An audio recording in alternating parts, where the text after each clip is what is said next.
Democrats in the media are now unloading all their nasty attacks on rising Trump White House star and new press secretary, Karoline Leavitt. Watch this. Chaos erupted on The View when Karoline Leavitt, the 27-year-old White House press secretary during Donald Trump's tenure, delivered a harsh critique that sent the hosts into defense mode.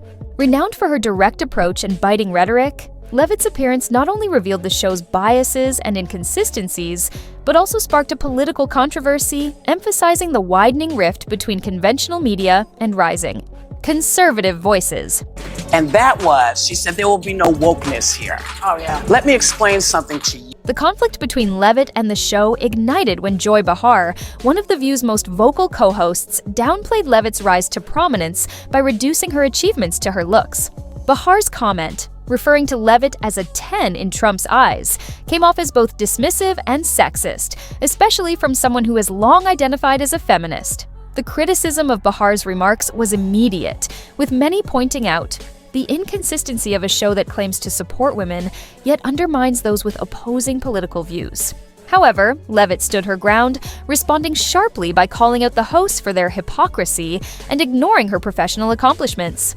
They likened President Trump to Hitler. They have mocked him. They have shamed him. They have lied about him consistently on their show. Leavitt pointed to her credentials and criticized The View's biased rhetoric, asserting that the panelists were completely disconnected from reality. Her passionate response struck a chord with millions of Americans who are growing weary of traditional media outlets like The View. Whoopi Goldberg, another key figure on the show, tried to shift the discussion, portraying Leavitt's comments as an attack on wokeness. Goldberg accused Leavitt of misunderstanding the significance of progressive movements, linking wokeness to the civil rights struggle and women's empowerment. Is saying she got the job based on looks. I think she's probably been put in there because, according to Donald Trump, she's a 10. Democracy. And if you're a deranged lunatic and you're mentally ill, you will believe that lie, and yes, you will. But Leavitt wasn't backing down. She effectively dismantled Whoopi's arguments, highlighting the difference between true social progress and the performative activism often pushed by media elites. Goldberg's attempts to gaslight the audience only widened the gap between them. At one point, she even suggested that Leavitt's criticism of wokeness stemmed from ignorance, claiming Leavitt didn't fully grasp the meaning of the term. However, Leavitt flipped the narrative, exposing the show's habit of confusing identity politics with real progress. She argued that merit and accountability should always take precedence over identity-driven agendas, a perspective that resonated with viewers frustrated by divisive rhetoric. The tension escalated when Leavitt addressed the broader flaws of traditional media, including The View. She pointed out the irony of the hosts regularly accusing conservatives of spreading conspiracy theories, while they themselves pushed baseless claims and misinformation. I think she's probably been put in there because, according to Donald Trump, she's a 10. And we are expecting the media to be hostile. Leavitt singled out their persistent and unfounded attacks on figures like Elon Musk and Donald Trump, exposing the panel's inconsistency and leaving them visibly shaken. Leavitt's most significant move came when she announced major changes to the White House press pool. In an unprecedented shift, she revealed plans to replace 2 front-row seats traditionally held by legacy media outlets with seats for new, independent media voices. This change aimed to hold the media accountable for years of biased reporting and misinformation. Additionally, she restored press passes for 440 journalists who had been denied access under the Biden administration, signaling her commitment to transparency and inclusivity. Leavitt's bold move sent shockwaves through traditional media, including The View. Sunny Hostin, one of the co-hosts, openly ridiculed the idea of new media reporters being granted such access, implying that only legacy outlets were qualified to cover the White House.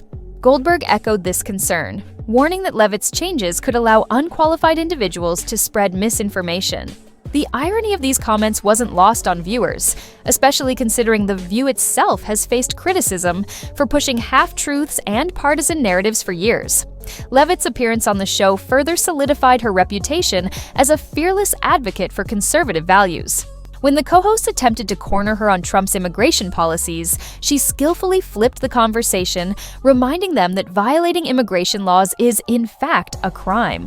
Her ability to stay composed and articulate under pressure demonstrated that she was more than equipped to handle their attempts to undermine her. Karoline Leavitt only secured her position because of her good looks. These women are completely out of touch with reality, and you're right, ABC should wake up. The aftermath of Leavitt's appearance has been substantial. Critics of The View argue that the show's hosts were exposed for their hypocrisy, bias, and failure to engage in meaningful dialogue with opposing views. Leavitt's dismantling of their arguments has only fueled calls for greater accountability, with many viewers expressing frustration over the show's role in spreading division and misinformation. Meanwhile, Leavitt's changes to the White House press pool have been widely applauded by conservative audiences. By providing new media voices with a platform and holding traditional outlets accountable, she is challenging the dominance of legacy media and forcing them to adjust to a rapidly evolving landscape. Her efforts have drawn comparisons to past press secretaries who reshaped the role, but her focus on transparency and fairness has distinguished her. The controversy surrounding The View and Leavitt's reforms underscores a larger cultural shift in American media. As more people turn to alternative outlets for news and analysis, traditional platforms like The View are struggling to retain relevance. Leavitt's unapologetic stance on calling out bias and holding those in power accountable marks a new era of leadership that strikes a chord with viewers who crave authenticity and integrity. Following this explosive clash, The View's future seems uncertain. As the show faces mounting scrutiny and an increasing disconnect from its audience, it must confront serious challenges in rebuilding trust and credibility. Meanwhile, Leavitt's influence continues to grow as a key figure in conservative politics, showing she's more than capable of standing up to the mainstream media establishment. As for whether Leavitt exposed The View's hypocrisy, or if this is just another episode of partisan media drama, that depends on your perspective. For some, her actions represent a necessary confrontation with media bias, while for others, it could be seen as part of the ongoing partisan back and forth. What do you think? Share your thoughts in the comments below, and don't forget to like, subscribe, and hit the notification bell to stay updated on this evolving story.